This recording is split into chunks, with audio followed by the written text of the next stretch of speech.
नमस्कार बच्चों, आप सबका प्रथम भाषा हिंदी में स्वागत। इस सेकेंड लेसन कंप्लीटेड ना। वह आवाज। ओके, सेकेंड पार्ट का नाम, दूसरा पार्ट का नाम क्या है? वह आवाज। तो वह आवाज अर्थग्रहित प्रतिक्रिया में हम लोग फर्स्ट क्वेश्चन, सेकेंड क्वेश्चन और पढ़ना, भाव समझना। फर्स्ट खा, ओके, सेकेंड फर्स्ट खा तक कंप्लीट करे है। यस ना। नाउ सेकेंड खा बिट, खा वाला बिट के प्रश्न सुनिए, समझिए। मंटू की माँ ने उसके चाचा के लिए क्या क्या तैयारियां की थी? उनके चाचा के लिए मंटू की माँ ने क्या क्या बनाई थी?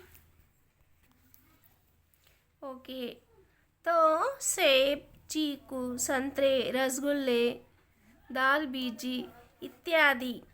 ओके, बढ़िया बढ़िया टेस्टी आइटम्स मंटू की माँ ने उनके चाचा के लिए बनाई है। नेक्स्ट, स्कूल छूटने के बाद मंटू जब घर आया तो उसकी माँ दरवाजे पर खड़ी दिखाई नहीं दी। उस समय उसके मन में क्या क्या विचार आए होंगे? तो मंटू ने स्कूल से घर आने पर उसके माँ ने दरवाजे पर खड़ी नहीं दिखाई दी। प्रश्न में से ही हम एक दो वाक्य आंसर लेना चाहिए, क्योंकि तब मंटू के मन क्या क्या विचार आए होंगे। तब मंटू के मन में वे सोच रहा है कि रसोई घर में माँ होगी। ओके, वहीं देखकर बैठकर वे लोग खाना खा करते थे। ओके, वे क्या सोच रहा? रसोई घर में माँ होगी। तो रसोई घर में जाकर मंटू ने ढूंढ रहा, तो रोज माँ ने दरवाजे पर मुस्कुराते हुए खड़े रहती थी। आज माँ क्यों दरवाजे पर नहीं है? वे सोच रहा होगा, क्योंकि प्रश्न डाउटफुल होगा, मीन्स डाउटफुल क्वेश्चन। ओके, संदेहार्थक प्रश्न दिया गया। हम भी उसके मन के संदेहार्थक सोचकर लिखना चाहिए। तीसरा प्रश्न, मंटू अपने को बिल्कुल हल्का क्यों महसूस करने लगा? हल्का, ओके, भारी शब्द का विलोम शब्द हल्का। हल्का क्यों महसूस करने लगा? क्योंकि वे अपने गलती का स्वीकार कर लिया। पहले बार 2 बार गलती किया है ना, वो गलती को स्वीकार करा है, इसलिए अपने मन को हल्का समझ रहा है। यस, नाउ फर्स्ट का यस, तो आप देखिए, गद्य पढ़कर दिए गए प्रश्नों के उत्तर देना चाहिए। सुनिए गद्य, फर्स्ट मेरे साथ में पढ़िए, सुनिए, बाद में आपके टेक्स्ट बुक से पढ़ लीजिए। ओके, अल्फ्रेड बर्नार्ड नोबेल का नाम कौन नहीं जानता? उनका जन्म 1833 में आश्रम होम में हुआ। लगातार अस्वस्थ रहने के कारण वे बराबर अपनी माँ के समीप में बने रहे। माँ पुत्र में असीम प्यार और लगाव था, जो जीवन भर बना रहा।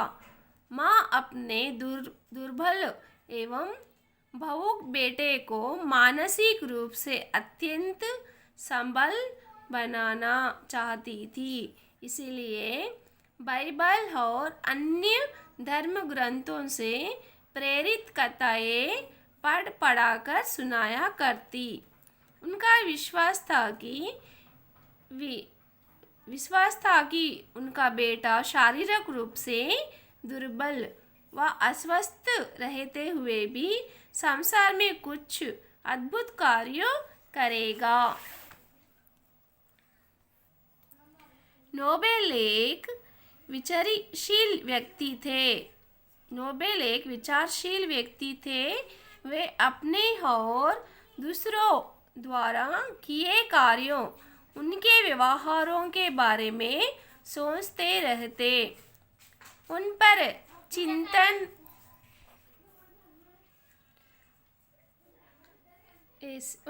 चिंतन मनन करते। सर्वदा अपना आत्मविश्लेषण किया करते। वे दूसरों की बातों को तो महत्व देते ही थे, साथ ही साथ अपने मन की आवाज़ को भी अनसुनी नहीं करते। यही मार्ग उन्हें एक महान खोज की ओर ले गया। वे अपने आविष्कारों के कारण संसार भर में विख्यात हो गए, लेकिन वे मानवीयता के लिए भी बहुत कुछ करना चाहते थे। वे चाहते थे कि लोग वैज्ञानिक आविष्कारों के साथ साथ सामाजिक कार्यों के लिए भी प्रेरित हो। इसके लिए उन्होंने अपने जीवन भर की कमाई का वसीयतनामा करवा दिया, जिसके द्वारा आज भी नोबेल पुरस्कार देने की परंपरा कायम है। समझ में आया? अल्फ्रेड बर्नार्ड नोबेल, ओके, एक महान व्यक्ति का नाम। तो आज भी हम जो अच्छे कार्य करते हैं सेवा में, ओके, तो वो लोगों को नोबेल प्राइज़ दिया जाता है। तो नोबेल एक व्यक्ति का नाम, तो वे अपना पूरा वसीयता करवा, अपने जीवन भर की कमाई, लाइफ लॉन्ग कमाई को ही वे वसीयत नाम करा दिया। समझे ना? तब इस प्रश्न के उत्तर दीजिए। नोबेल अपनी माँ के समीप में अधिक क्यों बने रहे हैं? माँ के समीप क्यों अधिक बने रहे? माँ के साथ में क्यों थे? क्योंकि उन्हें देखभाल की विशेष आवश्यकता थी, क्योंकि वे बड़े डरपोक थे, क्योंकि माँ उन्हें कहानियाँ सुनाती थी, क्योंकि वे महान बनना चाहते थे। क्यों? कौन सा सही है? देखभाल की आवश्यकता थी, क्योंकि शारीरिक अवस्था ठीक नहीं थी। दूसरा प्रश्न, नोबेल ने क्या वसीयत की?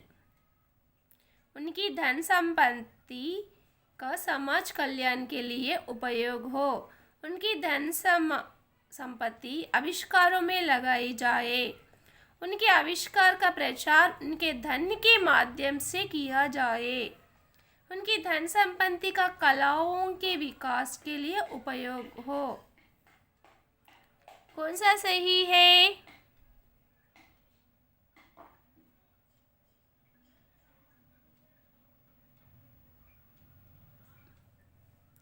Very good.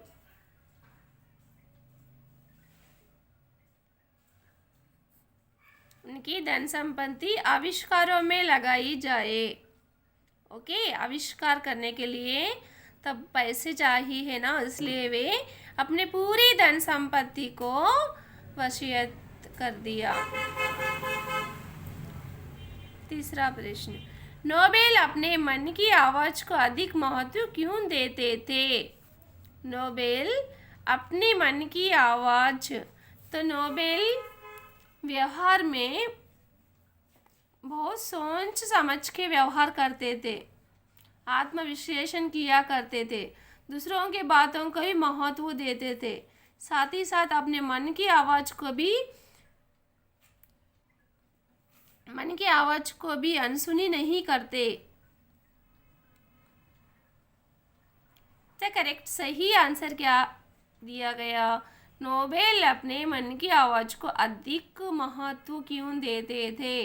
क्योंकि अपना मन जो कहता है वे हम करना चाहिए, खोजना चाहिए। इसलिए वे मन की बात सुनने से एक महान व्यक्ति बने। नोबेल को उनकी माँ धर्म ग्रंथों से प्रेरित कथाएं क्यों सुनाया करती थी? तो बच्चों सही में जो हम धर्म ग्रंथ सुनते हैं ना, हमें अधिक ज्ञान प्राप्त होता है। एग्जाम्पल गांधी जी होने दो, नेल्सन मंडेला, बहुत सारे महान लोग, वे महाभारत, बाइबिल पूरे वे लोग पढ़ लेते हैं, इसलिए वे लोगों को बहुत ज्ञान होता है। सही उत्तर। नोबेल को उनकी माँ धर्म ग्रंथों से प्रेरित कथाएं क्यों सुनाया करती थी? क्योंकि धर्म ग्रंथों सुनने से हमें ज्ञान प्राप्त होता है, इसलिए धर्म ग्रंथ नोबेल की माँ ने नोबेल को धर्म ग्रंथ कथाएं सुनाया करती थी। समझे ना?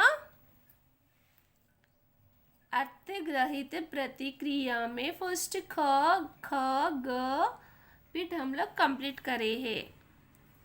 इस नाउ अभिव्यक्ति सृजनात्मकता प्रश्न। मंटू चोरी से मिठाई खाने के बाद उखड़ा उखड़ा रहने लगा। उखड़ा उखड़ा मीन्स उदास उदास रहने लगा चोरी से मिठाई खाने से।